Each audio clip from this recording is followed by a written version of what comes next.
जय हिंद दोस्तों। स्वागत आप सभी का एक बार फिर से हमारे YouTube चैनल पर निष्ठा दिनेश पर। आज मैं आप लोगों को हाई स्कूल का बोर्ड एग्जाम का पेपर, या ऐसे कहें यूपी बोर्ड 10th क्लास,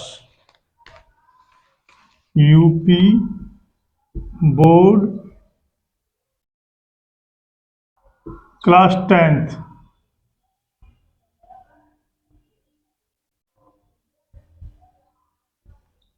का बोर्ड पेपर सॉल्व करना बताऊंगा।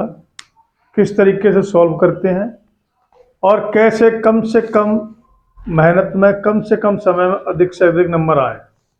ये मेरे हाथ में 2023 साफ साफ लिखा है। 2023 यूपी बोर्ड का पेपर है। ये किसी बच्चे का दिया हुआ पेपर है, पिछले वर्ष का है, 2023 का। और दूसरा है हमारे पास ये इस वर्ष का मॉडल प्रश्न पत्र संत्र 2023-2024। ये 2024 का मॉडल प्रश्न पत्र है। ये प्रारूप प्रश्न पत्र है। इसी के अनुसार ही बोर्ड एग्जाम का पेपर आपका आएगा। बोर्ड एग्जाम में आपका पेपर जो आएगा वो आपको इसी के आधार पर ऐसा ही होगा। इसी प्रकार से उसमें प्रश्न होंगे। ये भी हो सकता है कि यही प्रश्न हो और कोई जरूरी नहीं है ये प्रश्न हो। इनमें से एक दो प्रश्न भी आ सकते हैं, पूरा पूरा भी आ सकता है, आधा भी आ सकता है, लेकिन प्रारूप पूरा इसी प्रकार से होगा। ये एक प्रश्न, एक पेज, फिर दूसरा प्रश्न, तीसरा, फिर चौथा, पांचवा, इसी प्रकार से ये एग्जाम होंगे। एग्जाम में हमारा पेपर होगा इस तरीके का। तो इसमें ये पूरा मैं आपको आज सॉल्व करना बताऊंगा। देखिए, प्रारंभ के जो 15 मिनट होते हैं वो हमें पेपर को पढ़ने के लिए दिए जाते हैं। पेपर को ध्यान से 15 मिनट में पढ़िए, आप समझिए और उसको विचार करिए तो उसमें से आपको कौन सा पक्का याद है, कौन सा प्रश्न आप अच्छी तरह से हल कर सकते हैं, उस प्रश्न को आप पहले करें। लेकिन अब यूपी बोर्ड 10th में पेपर को प्रश्न को दो भागों में बांट दिया गया है, खंड आ और खंड बा।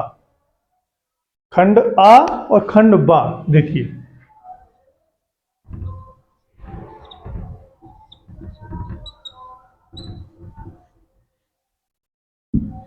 खंड आ में होंगे बहुविकल्पी प्रश्न, इनको बोलते हैं न्यूमेरिकल क्वेश्चन, बहुविकल्पी प्रश्न।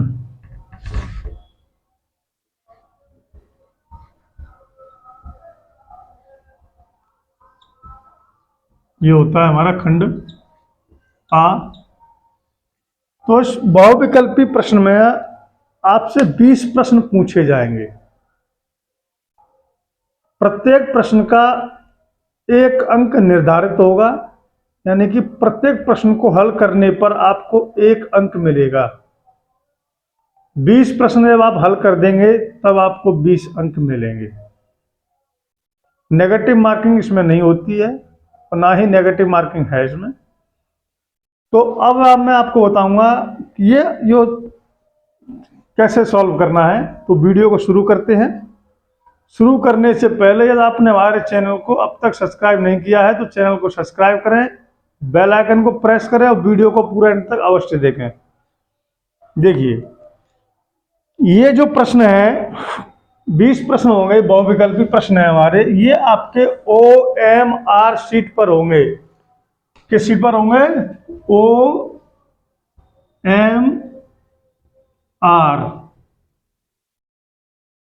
OMR शीट होती है, इसका फुल फॉर्म होता है optical mark reader. Optical marks reader.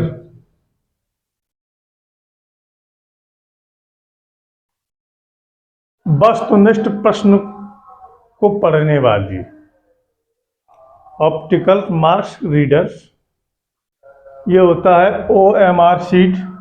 इसमें क्या होता है, जैसे एक प्रश्न लिखा है हमारा, पहला प्रश्न है हमारा, बाबू गुलाब राय किस युग के लेखक हैं? बाबू गुलाब राय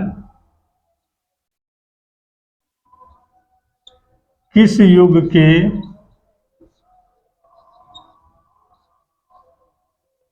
लेखक हैं?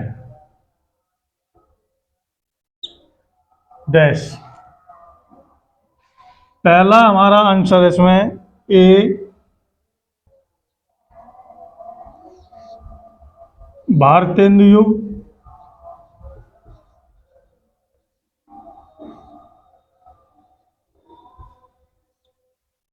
दूसरा है हमारा द्विवेदी युग,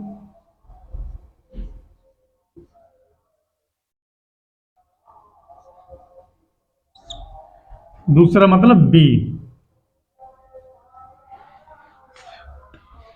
सी ऑप्शन है हमारा शुक्ल युग,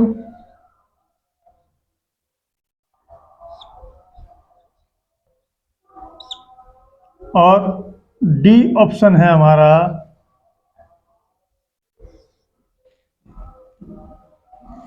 छायावादी युग।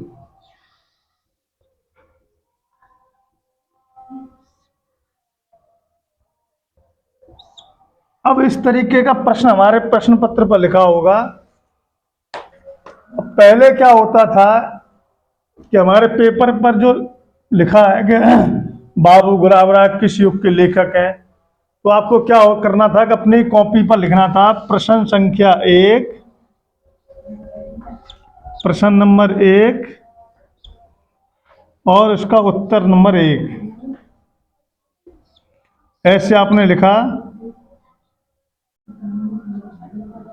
और लिख दिया बी द्विवेदी युग।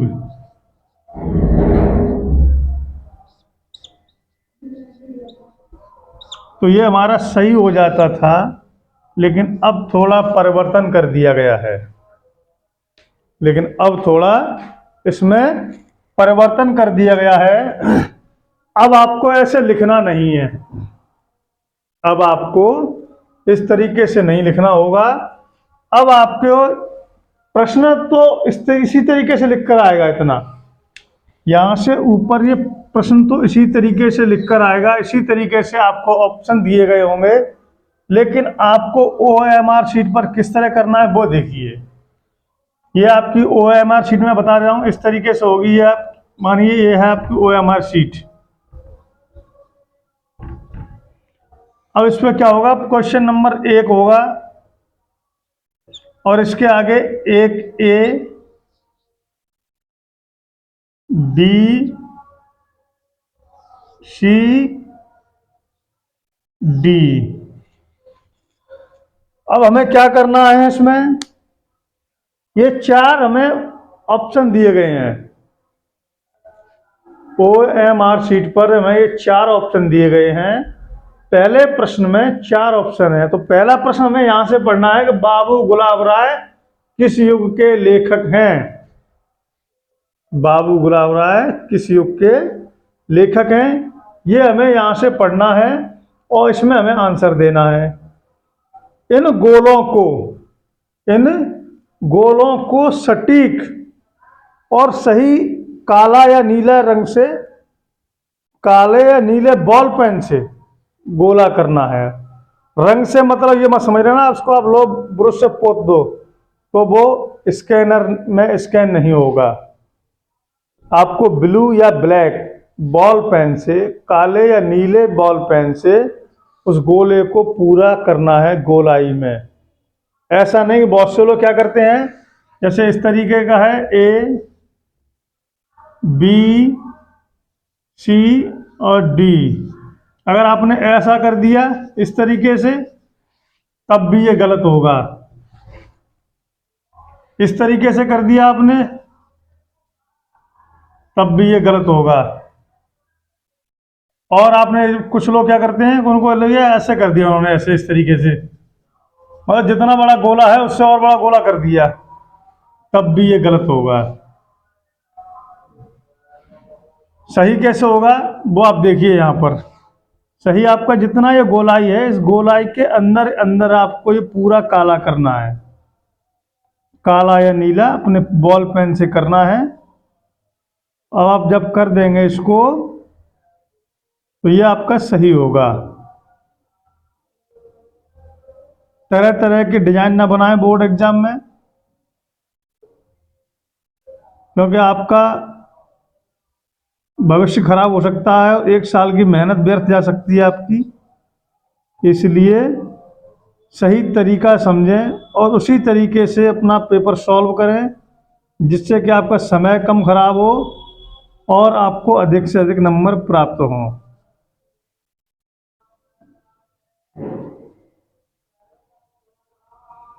इस तरीके से आपको ये काला करना है, तो ये आपका सही आंसर है। सही गोला आपका काला ये है, ना कि इस तरीके से। इस तरीके से आपको कलाकृतियां नहीं बनानी है ओएमआर शीट पर, केवल सटीक और सही गोला करना है, जो कि आपका ठीक तरीके से आपका दिया हुआ आंसर स्कैनर में स्कैन हो जाए और आपको आपका मेहनत का नंबर प्राप्त हो जाए। अब देखिए, ये है बाबू गुलाब राय किस युग के लेखक हैं, ये सत्य है। इसका सही आंसर है बाबू गुलाब राय द्विवेदी युग के लेखक हैं। अब इस तरीके से देखने में आपको दो बेनिफिट है, एक तो आपके रिवीजन हो रहा है और दूसरा आप बोर्ड एग्जाम में पेपर देने का तरीका भी सीख सकते हैं, वो भी सीख रहे हैं आप। अगला हमारा प्रश्न है इसमें, गबन किसकी रचना है? तो मैं इसको पहले क्लियर कर दूं, उसके बाद और मैं लिखूंगा आगे।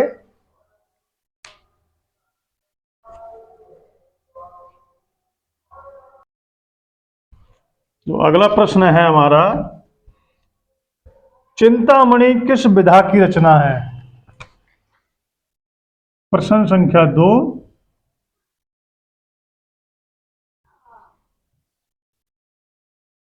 चिंतामणि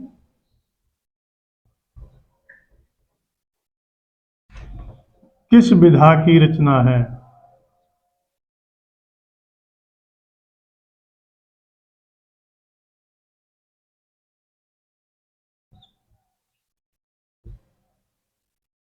फर्स्ट ऑप्शन देखिए, निबंध विधा,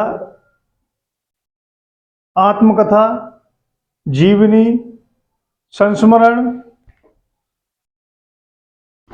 नाटक, कहानी, कविता। कई ये विधाएं होती हैं, ये हमने आपको इससे पहले अपने चैनल पर बता रखी हैं, आप हमारे चैनल पर सर्च कर सकते हैं। और किस युग की सीमा कितनी है? हिंदी साहित्य का विकास, हिंदी गद्य साहित्य का विकास, हिंदी पद्य साहित्य का विकास, शुक्ल उत्तर युग, आदिकाल कब से कब, आदिकाल की समय सीमा, ये सारा कुछ हमने अपने चैनल पर बता रखा है, हिंदी स्टार दिनेश पर। आप आराम से सर्च करें, चैनल पर देखें और अपने एग्जाम की तैयारी करें। तो पहला ऑप्शन है हमारा इसमें कविता,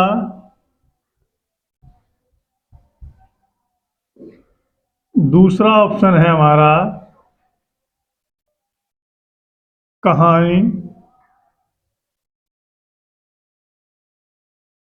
तीसरा ऑप्शन है हमारा निबंध,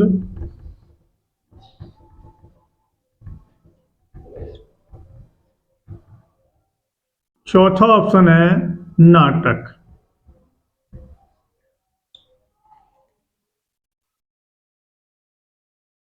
प्रश्न संख्या 3 है हमारा,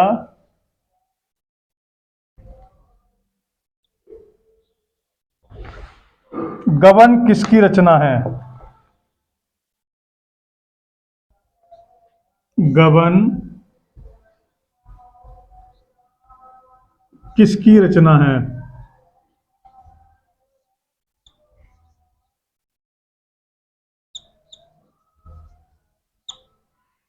फर्स्ट ऑप्शन इंशाअल्लाह खां,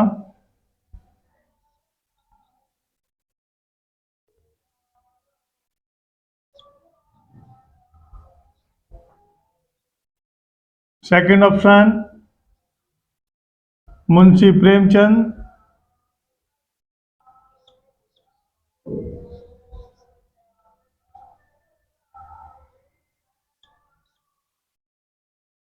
थर्ड ऑप्शन है भारतेंदु हरिश्चंद्र,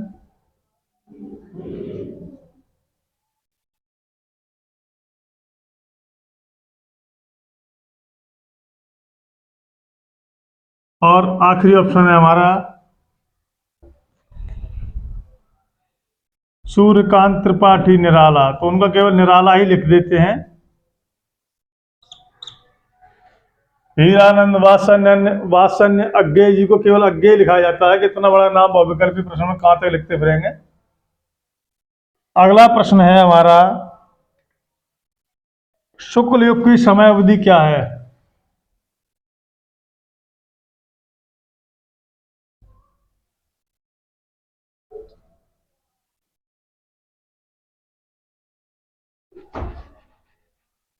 सीधे बता चलो।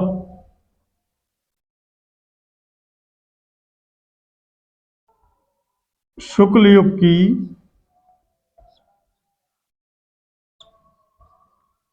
समय अवधि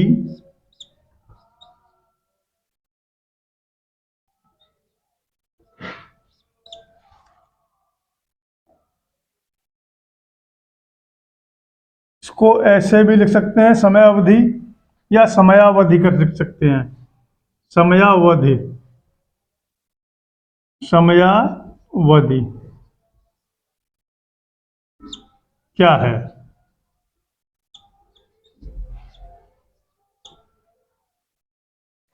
ऑप्शन है हमारे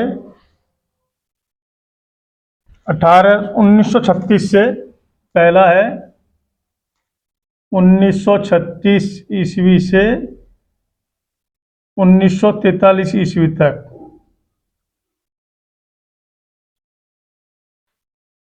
दूसरा है हमारा 1919 से 1938 तक, 1919 से 1938 तक। नेक्स्ट 1900 से लेकर 1918 तक।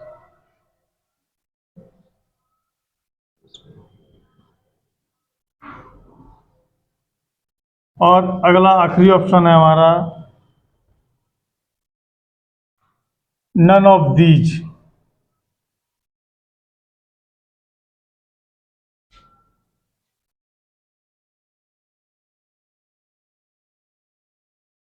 यानी उपरोक्त में कोई नहीं।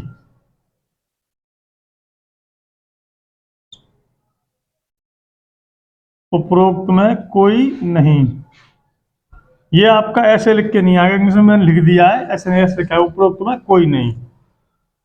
तो अब ये 3 प्रश्न हो गए। पहला हमने आपको बता दिया, दूसरा, तीसरा, चौथा। एक और करा दें, 5वां, नीड़ का निर्माण। फिर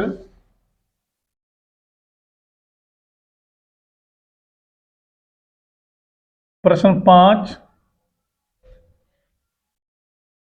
नीड़ का निर्माण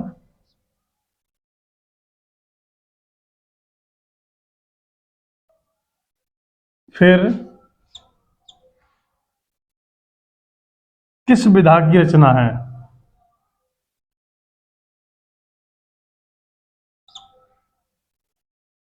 किस विधा की रचना है?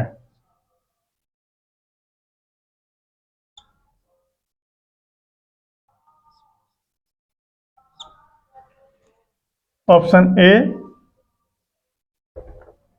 आत्मकथा,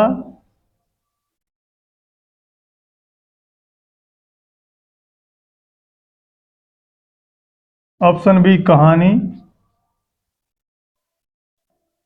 ऑप्शन सी नाटक, ऑप्शन डी उपन्यास।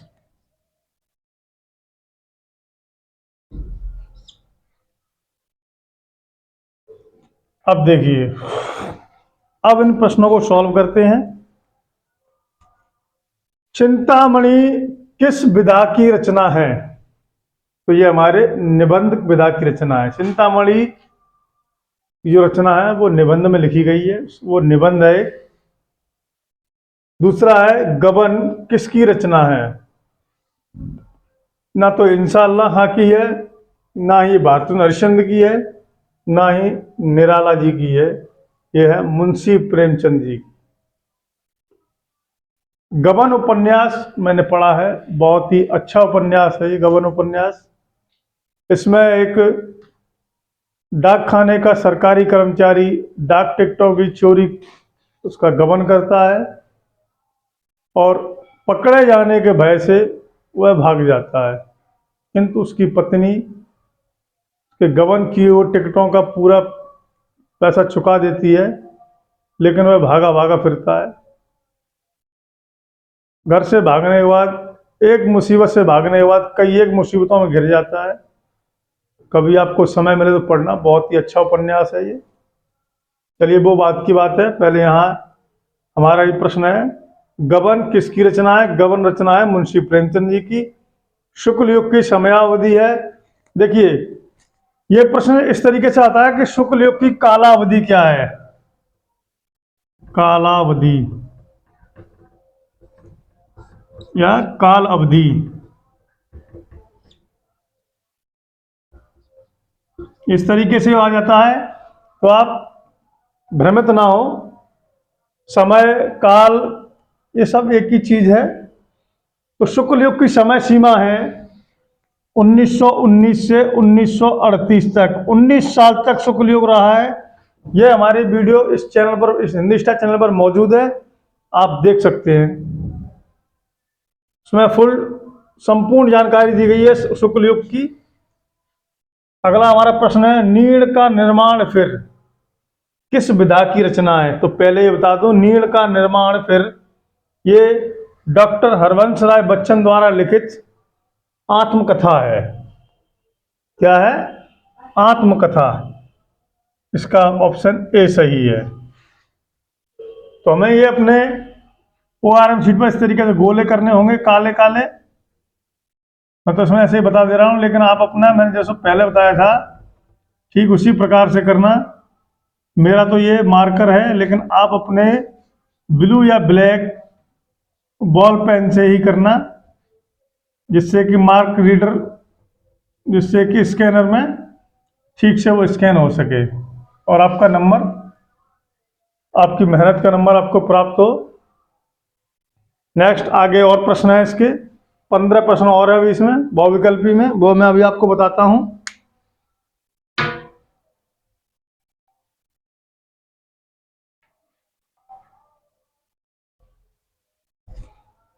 अब इसी में हमारा अगला 6वां प्रश्न है।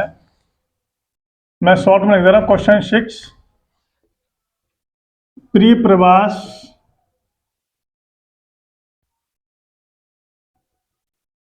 किस युग की रचना है?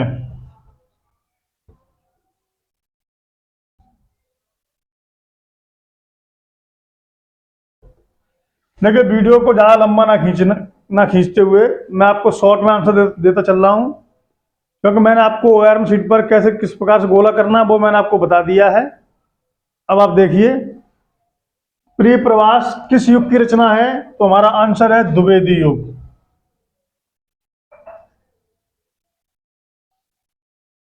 हमारा आंसर है द्विवेदी युग। क्वेश्चन नंबर 7 है हमारा, मधुशाला किसकी रचना है? मधुशाला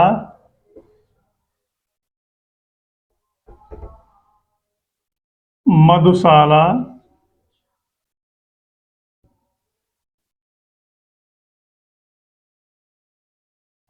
किसकी रचना है?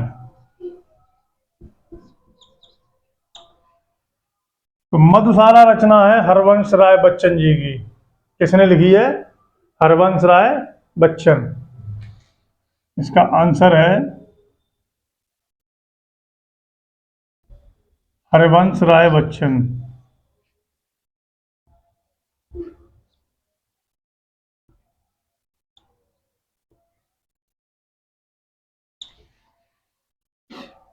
क्वेश्चन नंबर 8, अगला 8वां प्रश्न है, आधुनिक काल कब से कब तक है? 8वां, आधुनिक काल कब से कब तक है? आधुनिक काल कब से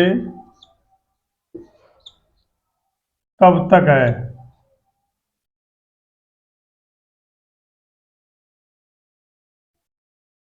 तो इसका आंसर है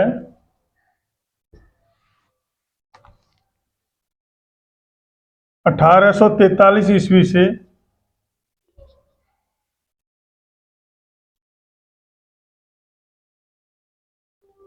अब तक।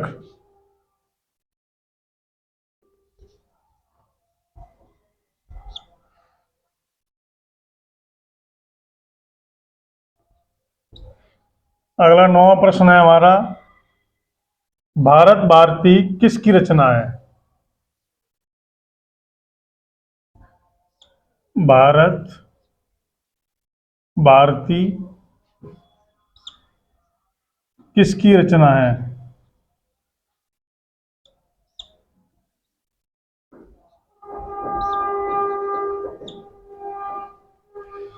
आंसर है इसका मैथिली शरण गुप्त।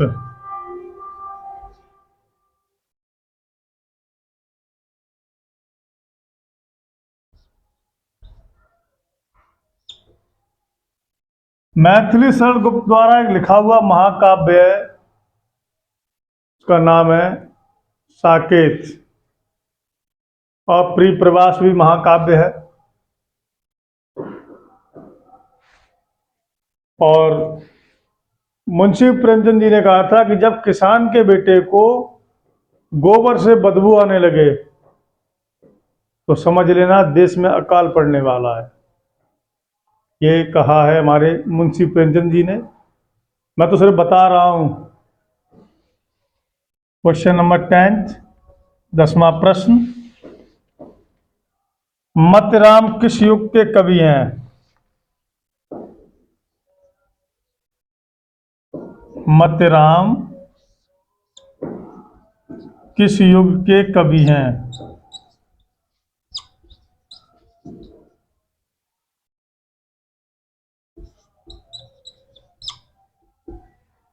तो ये है, इसका उत्तर है, वो है रीतकाल के कवि।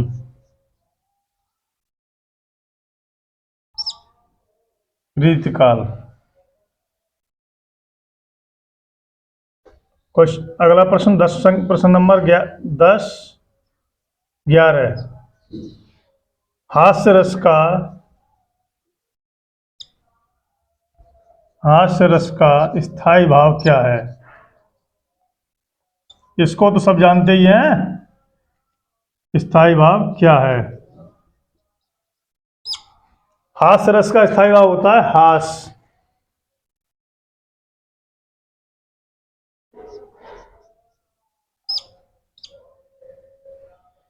हास्य रस का स्थायी भाव है हास। अब आप एक बार इन पर रिपीट कर लीजिए। प्रियप्रवास द्विवेदी युग की रचना है, मधुशाला हरवंश राय बच्चन जी की रचना है, आधुनिक काल की समय अवधि 1843 ईस्वी से अब तक की है, भारत भारती किसकी रचना है? मैथिली शरण गुप्त। और मत्यराम किस युग के कवि हैं? वो है रीतकाल के, हास्य रस का स्थायी भाव हास है।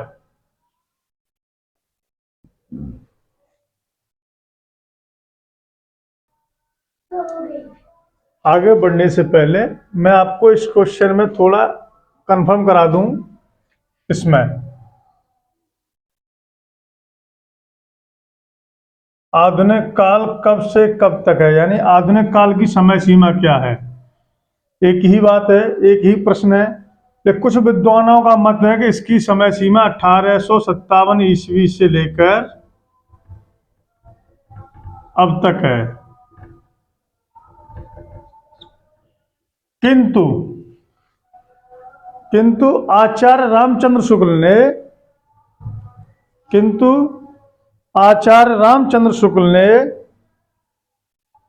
आधुनिक काल का प्रारंभ संवत 1900 ईस्वी में, संवत विक्रमी संवत 1900 में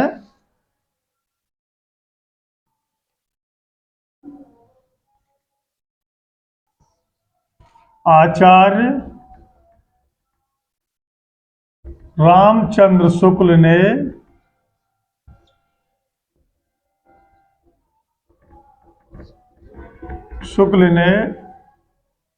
आधुनिक काल का आरंभ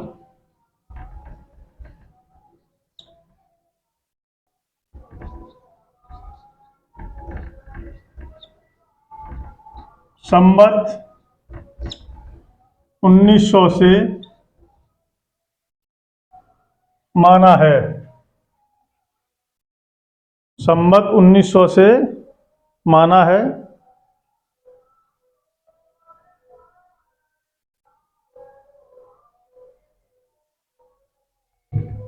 उन्नीस सौ से माना है। अब चूंकि 1900 विक्रमी संवत 1900, अब सन और संवत में 57 साल का फर्क रहता है। हमारा जो विक्रमी संवत है, हिंदू संवत्सर है जो, वो इस ईसवी सन से 57 साल आगे चलता है, 57 ईयर एगो। तो 57 साल इसमें से घटाएंगे तो 1843 ईस्वी आंसर आएगा इसका। ईस्वी, ये सन हो गई तो इसलिए इसका आंसर 1843 ईस्वी से अब तक हमने दिया है। और हमारे प्रश्न पत्र में भी, बहुविकल्पी प्रश्न पत्र में भी यही ऑप्शन है।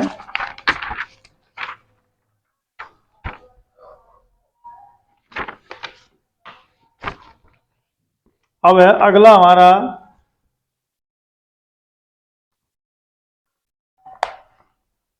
आगे मैं और बताऊंगा आपको।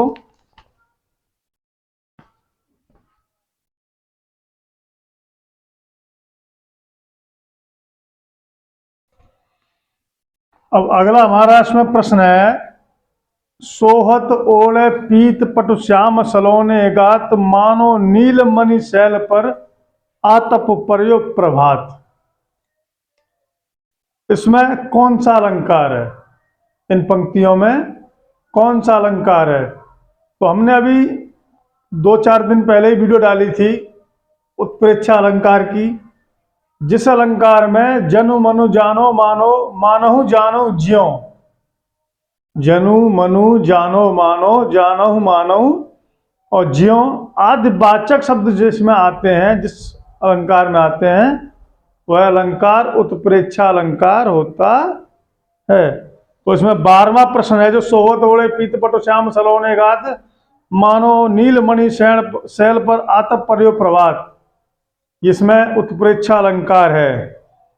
अगला है हमारा प्रश्न, रोला छंद में कुल कितने चरण होते हैं?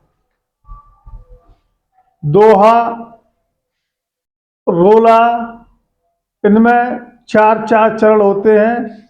और छंद की हमारी पूरी एक प्लेलिस्ट है हमारे चैनल पर, आप उसमें देख सकते हैं, प्रत्येक छंद को विस्तार से समझाया गया है।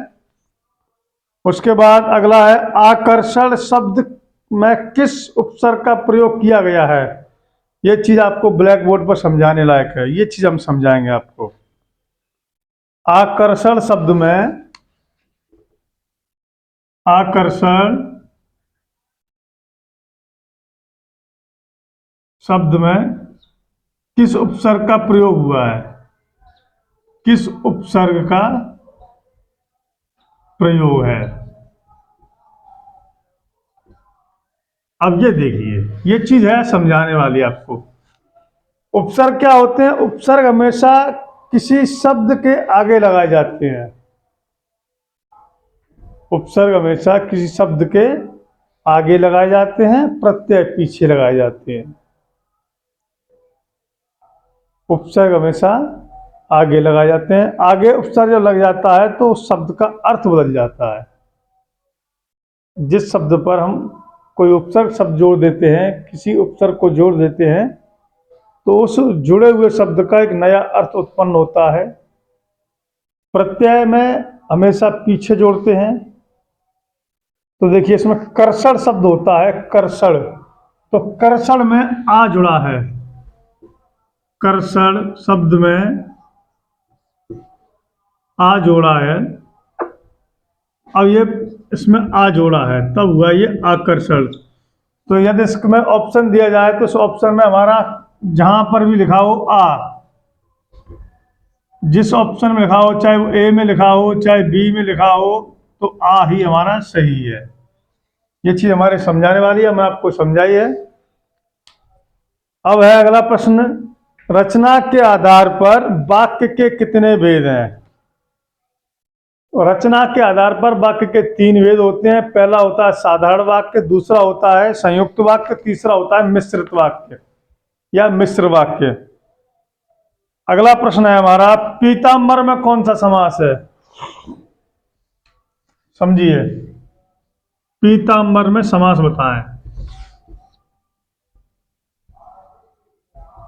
पीताम्बर में समास बताएं।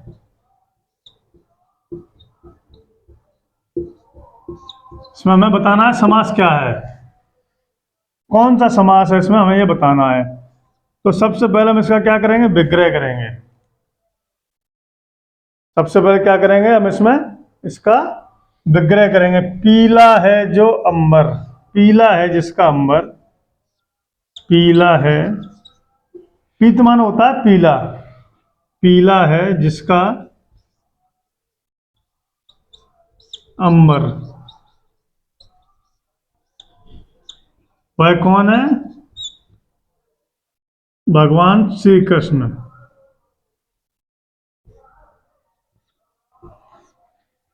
अब देखिए बहुब्रीहि समास की परिभाषा क्या होती है, जहां जिस समास में पहला पद और दूसरा पद मिलकर, जिस समास में पहला पद और दूसरा पद मिलकर एक नए पद की ओर, एक तीसरे नए पद की ओर इशारा करें, वहां बहुब्रीहि समास होता है। तो यहां देखिए पहला पद हमारा क्या है, पीला है, अंबर, दूसरा पद क्या है, अंबर। देखिए अंबर माने आसमान भी होता है, अंबर माने आसमान भी होता है, और अंबर माने कपड़ा भी होता है। और पीला तो पीला है, ये रंग है पीला।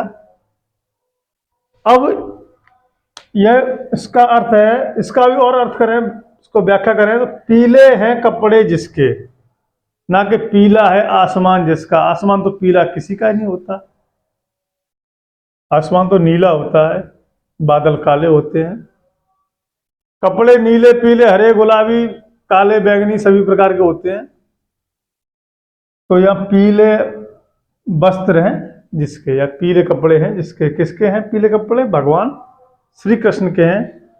तो अंबर और पीला ये दो पद हैं इसके, पहला पद और दूसरा पद।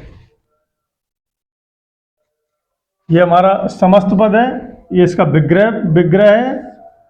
तो विग्रह में पहला पद और ये दूसरा पद, दोनों पद मिलकर तीसरे नए पद की ओर हमें इंगित कर रहे हैं, इशारा कर रहे हैं कि ये इनका है भाई। यहां से ये बता रहे हैं भगवान श्री कृष्ण के पीत वसन है, पीत पीले वस्त्र, पीताम्बर है उनका। तो यहां होगा बहुब्रीहि समास। क्या होगा? बहुब्रीहि, बहुब्रीहि समास। ये इसका सही आंसर है, बहुब्रीहि समास। नेक्स्ट अगला है हमारा, आंसू का तत्सम रूप क्या है? देखिए आंसू का तत्सम रूप, तत्सम होता है शुद्ध रूप, तत्सम होता है शुद्ध और तद्भव होता है अशुद्ध। तत्सम शब्द में संस्कृत मिश्रित भाषा होती है, संस्कृत से लिए गए शब्द होते हैं। तो आंसू का तत्सम होगा, आंसू का होता है अश्रु, अश्रु। घी का घृत, दूध का दुग्ध,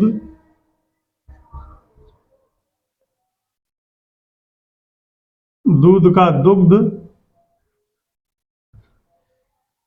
इस प्रकार ये तद्भव शब्द हैं, ये तत्सम शब्द हैं।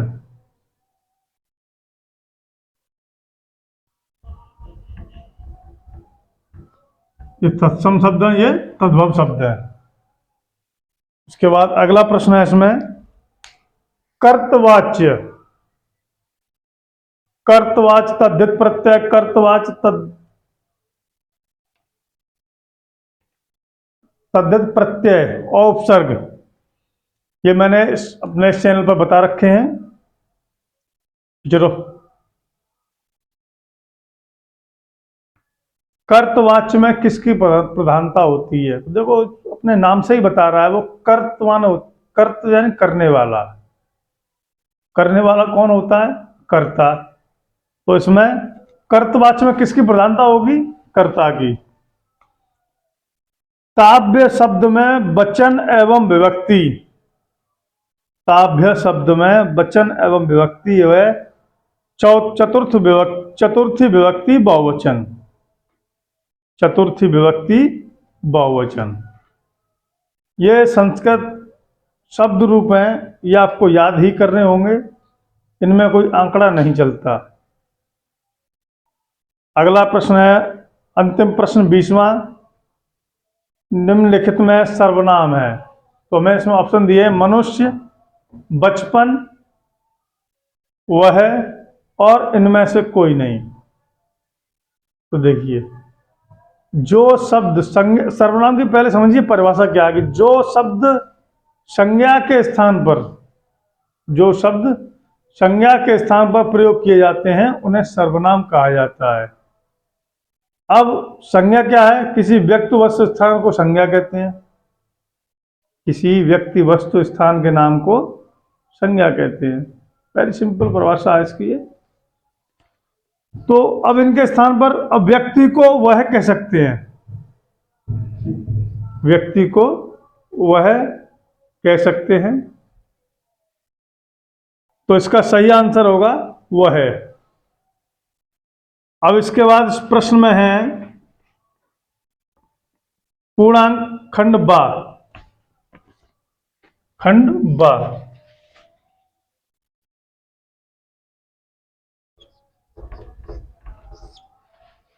खंड बा 50 अंक का है। खंड बा 50 अंक का है और इन 50 अंकों में आपसे प्रश्न पूछे जाएंगे।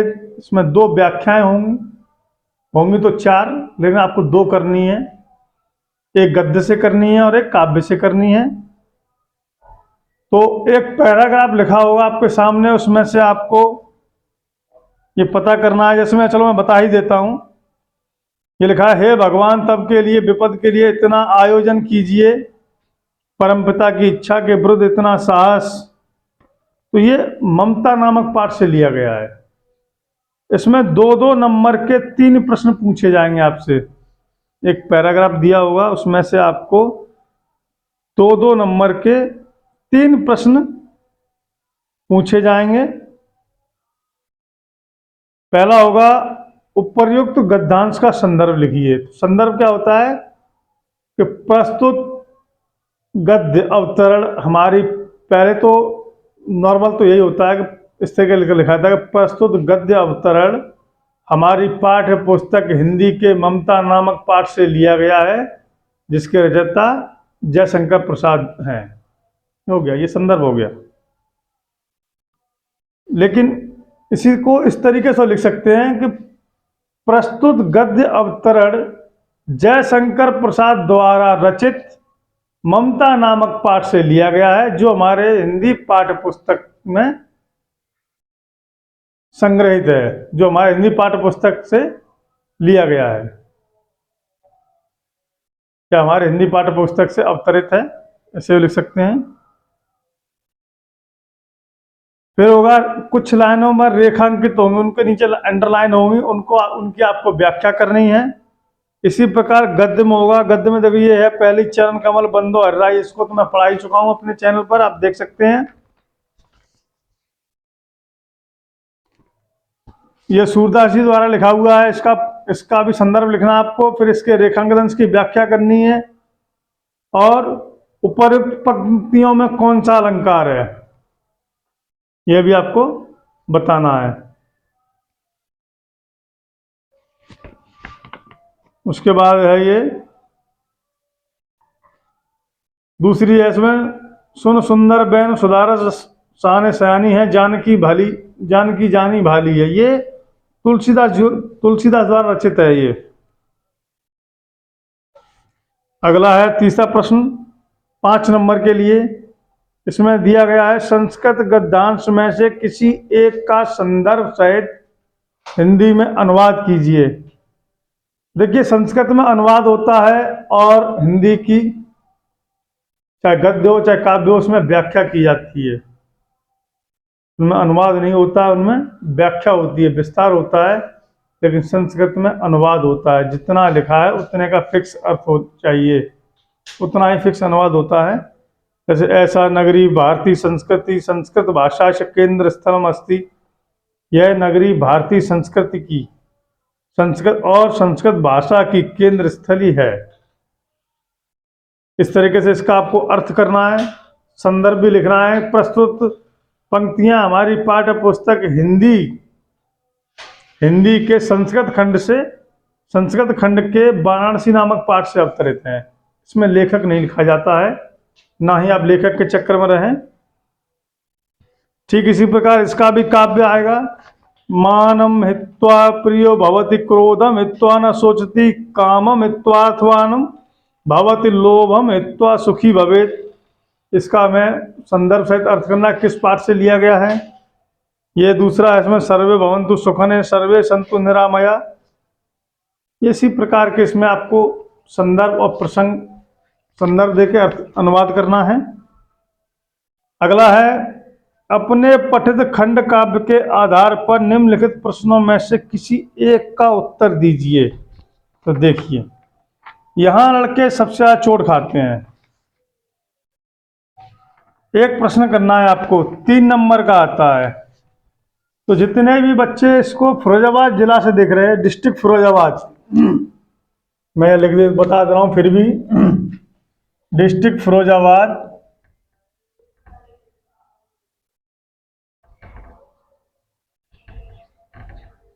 तो जितने भी लोग देख रहे हैं उनके लिए होता है मुक्ति दूत।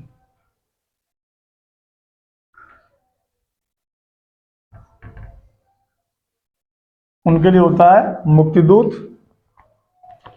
और अन्य जिलों में आप अपने क्लास टीचर संपर्क, अपने विषयाध्यापक से संपर्क करें कि किस जिले में क्या चल रहा है, क्योंकि यहाँ तो मुक्ति दूत है, ज्योति जवाहर है, मेवाड़ मुकुट है, अग्र पूजा है, जय सुहास है, मातृभूमि के लिए है, कर्ण है, कर्मवीर भरत है, तुमुल है, ये कई खंड काव्य हैं। अब अपने अपने जिला में अपने अध्यापक से बात करें, वो बताएंगे आपको कि आपके जिला में क्या चल रहा है। और आपको हमसे पूछना है तो चैनल पर कमेंट करें, तो मैं कमेंट में उसका आंसर दूंगा। तो मुक्ति दूत में आपको 2 प्रश्न दिए जाएंगे। पहला प्रश्न होगा गांधी जी के बारे, मुक्ति दूत पूरी ही गांधी जी की है और गांधी जी के बारे में उसमें वर्णन है। तो उसमें गांधी जी का आपको चित्रण पूछ सकते हैं, मुक्ति दूत खंड का आपका चतुर्थ सर्ग पूछ सकते हैं, दूसरा सर्ग पूछ सकते हैं, पहला सर्ग पूछ सकते हैं। इस तरीके से आपको करना। 3 नंबर का ये होगा आपका। फिर आपकी 5 नंबर में जीवन परिचय और एक रचना। आपको 3 लेखक दिए जाएंगे, 3 लेखक में से आपको किसी एक लेखक का जीवन परिचय लिखना है और उनकी प्रमुख रचना का उल्लेख भी करना है। जैसे डॉक्टर राजेंद्र प्रसाद हैं, जयशंकर प्रसाद हैं, आचार्य रामचंद्र शुक्ल हैं। ठीक इसी प्रकार कवियों में 3 कवि दिए जाएंगे आपको, उनमें से किसी एक कवि का जीवन परिचय देते हुए आपको उनकी रचना लिखनी है। जैसे गोस्वामी तुलसीदास, सुमित्रानंद पंत, महाकवि सूरदास। और एक ये अपनी पाठ्य पुस्तक से याद किया हुआ कोई एक श्लोक जो इस पेपर में ना हो। ये पेपर आप बोर्ड का पेपर देंगे, उस पेपर में वो श्लोक नहीं होना चाहिए। आप उस श्लोक को लिख दें, 2 नंबर आपको मिलेंगे। फिर आपको संस्कृत के 2 प्रश्नों को उत्तर देने हैं, 1-1 नंबर के आएंगे आपके ये। उसके बाद आपको किसी एक विषय पर निबंध लिखना है। पर्यावरण संरक्षण के उपाय, आतंकवाद कारण एवं निवारण, जनसंख्या लाभ हानि और नारी सशक्तिकरण। उसके बाद 10वां प्रश्न है आपका, निबंध आपका 8 नंबर का होगा, सॉरी निबंध आपका 7 नंबर का ही है, 8 का नहीं है, 7 नंबर का निबंध आपका। और अगला प्रश्न है आपका प्रार्थना पत्र लेखन। प्रार्थना पत्र वो प्रिंसिपल प्रधानाचार्य को लिखवा सकते हैं बोर्ड से। उसमें लिखा होगा आपके प्रश्न पत्र पर आपको प्रार्थना पत्र किसके लिए लिखना है। उत्तर रेलवे अधिकारी के लिए लिख सकते हैं, जिलाधिकारी के लिए लिखवा सकते हैं, किसी नेता मंत्री मिनिस्टर के लिए लिखवा सकते हैं, विधायक के लिए लिखवा सकते हैं, सांसद के लिए लिखवा सकते हैं, या अपने दोस्त के लिए पत्र लिखवा सकते हैं। ये उनके प्रश्न पर डिपेंड करता है वो किसके लिए लिखवा रहे हैं। तो ये मैंने आज आपको हाई स्कूल का पेपर पूरा समझा दिया है, हाई स्कूल बोर्ड का मॉडल पेपर पूरा मैंने आपको बता दिया है। आपको और भी कुछ पूछना हो, अगर इसके बाद भी अगर आपको और भी कुछ पूछना है तो चैनल पर कमेंट करें। धन्यवाद दोस्तों, आप अपनी तैयारी में लगे रहें। धन्यवाद, जय हिंद दोस्तों।